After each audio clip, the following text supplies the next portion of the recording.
बॉलीवुड की दुनिया में कई नाम आए और गए, पर कुछ ऐसे होते हैं जो सिर्फ एक नाम नहीं, एक मिसाल बन जाते हैं। आज हम बात करेंगे एक ऐसी लेजेंडरी एक्ट्रेस के बारे में जिन्होंने इंडिया को पहला ऑस्कर दिलाया,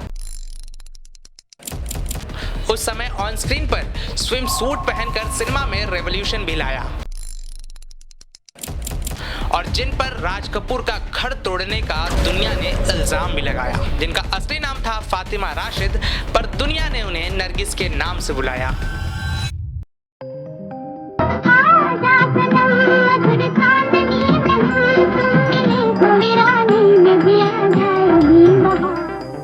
जून 1929 कलकत्ता बंगाल प्रेसिडेंसी में एक पंजाबी मुस्लिम फैमिली में नरगिस का जन्म हुआ। उनके फादर अब्दुल राशिद, जो पहले मोहनचंद उत्तमचंद थे, एक अमीर मोहल ब्राह्मण खानदान से बिलोंग करते थे, लेकिन उन्होंने इस्लाम एक्सेप्ट कर लिया। उनकी मदर जदन भाई हुसैन भी एक कमाल की शख्सियत थी, एक हिंदुस्तानी क्लासिकल सिंगर और बॉलीवुड की शुरुआती दिनों की एक पायनियर। नरगिस का फिल्मों से रिश्ता बचपन से ही जुड़ा था।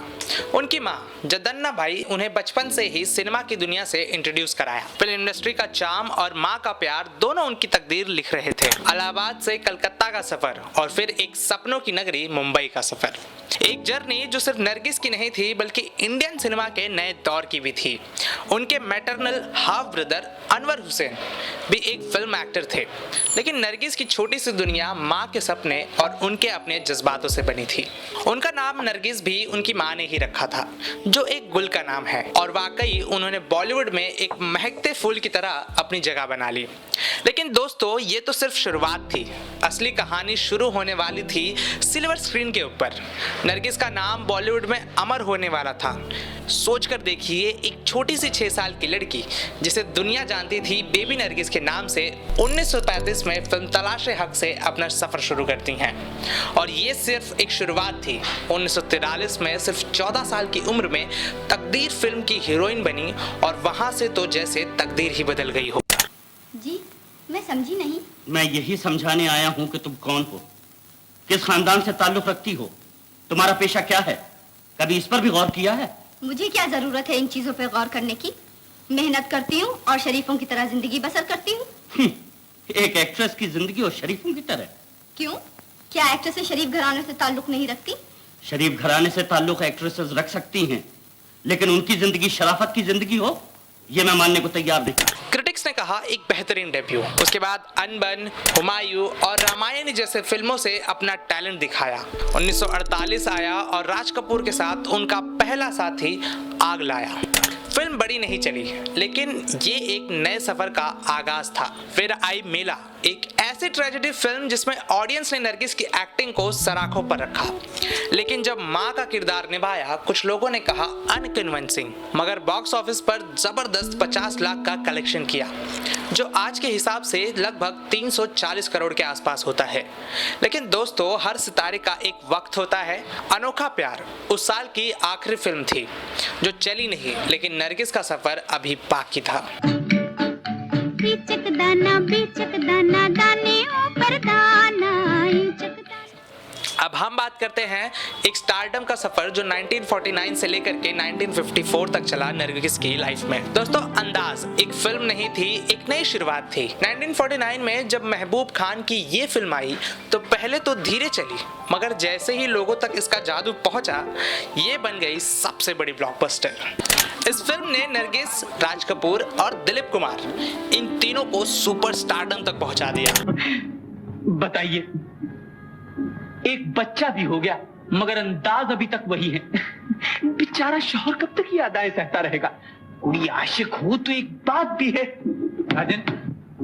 और इसके तुरंत बाद आई बरसात, राज कपूर और नरगिस का रोमांस प्लस निमी का डेब्यू। ये फिल्म भी सुपर हिट रही और अंदाज का रिकॉर्ड तोड़ दिया। 1950 का साल आया, नरगिस के लिए एक और जबरदस्त रहा। जोगन, बाबुल और मीना बाजार जैसे फिल्मों से वो ऑडियंस के दिलों की धड़कन बन गई। स्पेशली बाबुल में उनकी परफॉर्मेंस को क्रिटिक्स ने बहुत सराहा। लेकिन 1951 में जो धमाका हुआ उसका नाम था आवारा। जी हाँ, एक ऐसी फिल्म जो सिर्फ इंडिया में नहीं ग्रीस और अमेरिका तक सुपरहिट रही। इस फिल्म में नरगिस को एक ऐसे कैरेक्टर को जिया जो उस जमाने की हीरोइन से बिल्कुल अलग थी। एक स्ट्रॉन्ग आउटस्पोकन लॉयर, और वो स्विम सूट वाला सीन एकदम बोल्ड मूव था उस वक्त का। 1952 में बेवफा और अंबर कुछ खास नहीं चली, मगर अनहोनी में उनका डुअल रोल एक मास्टरपीस बन गया। एक तरफ तवाइफ मोहिनी तो दूसरी तरफ शरीफ रूप। दोनों कैरेक्टर्स को जिस फियंसे से नरगिस ने निभाया, क्रिटिक्स ने कहा उन पर ये रोल जैसे लिखा गया हो। 1954 का एक लौता फिल्म अंगारे भी कोई बड़ा इम्पैक्ट नहीं छोड़ पाया। दोस्तों, ये वो दौर था जब नरगिस सिर्फ एक हीरोइन नहीं, एक रेवोल्यूशन थी। क्या आगे नरगिस का करियर और बुलंदियों पर जाएगा या फिर किसी नए मोड़ पर आकर रुक जाएगा? प्यार हुआ इकरार हुआ है, प्यार से फिर क्यों डरता है दिल। तो चलिए जानते हैं 1955 से लेकर के 1958 तक का सफर। दोस्तों, 1955 एक ऐसी फिल्म जो सिर्फ एक कहानी नहीं थी बल्कि एक सोच थी। श्री 420, राज कपूर का फ्लैम्बॉय अंदाज और नरगिस का शांत और समझदार रूप, ये पेयरिंग ने फिर से बॉक्स ऑफिस पर धमाका कर दिया। श्री 420 सिर्फ एक फिल्म नहीं, एक ब्लॉकबस्टर थी। ये नरगिस की राज कपूर के साथ लास्ट डायरेक्टोरियल कोलैबोरेशन थी। पर कहानी यहाँ खत्म नहीं होती। 1956 में एक और क्लासिक, चोरी चोरी। एक लड़की जो अपने घर से भागती है एक गोल्ड डिगर पायलट से शादी करने के लिए, मगर सफर के दौरान एक सिंपल न्यूज रिपोर्टर से प्यार हो जाता है। राज और नरगिस की केमिस्ट्री ने फिर एक बार सबके दिल जीत लिए थे और फिल्म एक और सुपरहिट साबित हुई।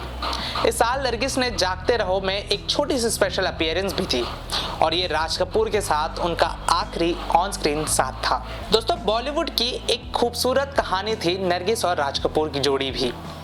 आवारा, श्री 420 जैसे फिल्मों में इनकी केमिस्ट्री को अमर बना दिया। नरगिस उनसे बेपनाह मोहब्बत करती थी, मगर ये कहानी अधूरी रह गई।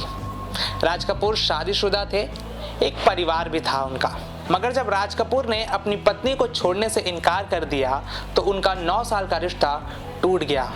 ये वही समय था जब नरगिस पर घर तोड़ने का इल्जाम भी लगाया गया, मगर जिंदगी ने नरगिस के लिए एक नया मोड़ लिखा। 1957 आया और उस साल नरगिस की जिंदगी की सबसे बड़ी फिल्म बनी मदर इंडिया। जी हाँ, महबूब खान की ये एपिक फिल्म सिर्फ एक कहानी नहीं थी, एक मिसाल बन गई। मदर इंडिया ने नरगिस को सिर्फ एक हीरोइन से बढ़कर एक लेजेंड बना दिया। बाबूराव पटेल ने कहा था, ये फिल्म इंडिया की सबसे बड़ी फिल्म है और नरगिस के अलावा इस रोल को इतना बेहतरीन कोई नहीं निभा सकता। मदर इंडिया ने उस साल 80 मिलियन का कलेक्शन किया, जो उस जमाने का सबसे बड़ा रिकॉर्ड था। मदर इंडिया के सेट पर एक आग का हादसा हुआ और एक हीरो उनकी जिंदगी में आया, सुनील दत्त। जी हाँ, सुनील ने जान की बाजी लगाई और नरगिस को बचाया और यही इंसान उनका हमसफर भी बना। 11 मार्च 1958 नरगिस ने सुनील दत्त से शादी की, हिंदू धर्म अपनाया और निर्मला दत्त बन गई। एक नया जीवन शुरू किया, एक नया परिवार बसाया। नरगिस के 3 बच्चे भी हुए, जिनमें से एक का नाम संजय दत्त, दूसरे का नाम नम्रता दत्त और तीसरी का नाम प्रिया दत्त था। संजय एक सुपरहिट एक्टर बने, प्रिया एक मेंबर ऑफ पार्लियामेंट बनी और नम्रता ने राजेंद्र कुमार के बेटे कुमार गौरव से शादी की। इस फिल्म के लिए नरगिस को film fair best actress award मिला और ये पहली इंडियन एक्ट्रेस बनी जो कार्लोय वेरी इंटरनेशनल फिल्म फेस्टिवल में बेस्ट एक्ट्रेस का अवार्ड जीती। पर 1958 एक नया मोड़ लेकर आया। सुनील दत्त के साथ शादी के बाद नरगिस ने अपने फिल्म करियर को अलविदा कह दिया। वो जो एक छोटी सी लड़की थी जो 6 साल की उम्र में बेबी नरगिस बनी, अब एक ऐसे हीरोइन बन चुकी थी जिसे 1951 से लेकर के 1957 तक बॉलीवुड की नंबर 1 एक्ट्रेस का खिताब भी मिला। राजा की आएगी बारात। दोस्तों, 1967 बॉलीवुड की एक ऐसी फिल्म जिसमें एक एक्ट्रेस ने अपनी जिंदगी का सबसे चैलेंजिंग रोल किया, रात और दिन। नरगिस, जो काफी टाइम से फिल्मों से दूर थी, इस फिल्म के लिए वापस आई और क्या कमाल का कमबैक था।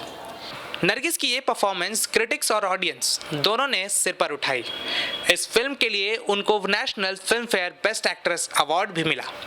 1980 में नरगिस को राज्यसभा के लिए नॉमिनेट किया गया, मगर नरगिस सिर्फ एक मां नहीं, एक महान इंसान भी थी। सुनील दत्त के साथ मिलकर अजंता आर्ट्स कल्चर ट्रोप बनाया, जो 1971 बांग्लादेश लिबरेशन वॉर के बाद सबसे पहला ग्रुप था जो ढाका में परफॉर्म करने गया। नरगिस ने सिर्फ फिल्मों में ही नहीं, असल जिंदगी में एक मिसाल बनाई। ये भी सुना है कि उनका एक अधूरा सपना भी था डॉक्टर बनने का, जो पूरा नहीं हो सका। दोस्तों, बॉलीवुड की एक चमकती सितारा धीरे धीरे अंधेरों में खो रही थी। 2 अगस्त 1980 राज्यसभा का एक सेशन के दौरान नरगिस अचानक बीमार हो गई। पहले लगा कि सिर्फ जॉन्डिस है, मगर जैसे जैसे दिन बीते उनकी तबीयत बिगड़ती चली गई। ब्रिज कैंडी हॉस्पिटल के 15 दिनों के टेस्ट के बाद सच्चाई सामने आई। नरगिस को पैनक्रियाटिक कैंसर हो गया था। इलाज के लिए उन्हें न्यूयॉर्क ले जाया गया, मगर वापस आने के बाद उनकी तबीयत और बिगड़ने लगी। फिर आया 2 मई 1981 को वो कोमा में चली गई और अगले दिन सिर्फ 51 साल की उम्र में दुनिया को अलविदा कह दिया। नरगिस को आग से डर लगता था, इसलिए उन्होंने चाहा कि उनका दफन मुस्लिम रिवाज के मुताबिक हो, मगर सुनील दत्त ने उनका अंतिम यात्रा हिंदू रिवाज से किया। उनकी मैयत पर सुनील दत्त और संजय दत्त ने नमाज भी पढ़ा। 7 मई 1981 रॉकी के प्रीमियर पर एक सीट खाली भी छोड़ी गई, एक माँ के लिए जो उस दिन अपने बेटे का सपना पूरा होते हुए नहीं देख सकी, लेकिन उनका नाम हमेशा अमर रहा। सुनील दत्त ने नरगिस के नाम पर एक Nargis Dutt memorial cancer foundation बनाया, जो आज भी कैंसर पेशेंट्स की मदद करता है। दोस्तों, नरगिस सिर्फ एक एक्ट्रेस नहीं, एक रेवोल्यूशन थी, a strong lady with a solid social work. Raj Kapoor के साथ एक इनकम्प्लीट स्टोरी हो या फिर सुनील दत्त के साथ एक इमॉर्टल लव टेल और मदर इंडिया के रूप में एक कभी ना भूलने वाला परफॉर्मेंस। उनकी स्टोरी सिर्फ एक जर्नी नहीं, इट वॉज एन इंस्पिरेशन कि जिंदगी में चाहे जितनी भी मुश्किलें हो, हमें उसे पूरे जज्बे के साथ जीना चाहिए।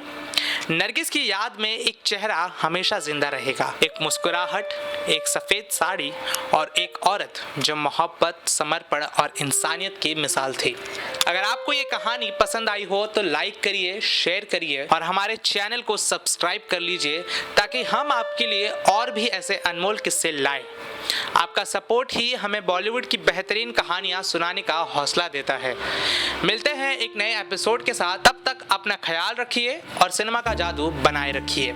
और चैनल को सब्सक्राइब कर लेना दोस्तों, क्योंकि मैं अगला ला रहा हूँ episode Raj Kapoor the showman के बारे में।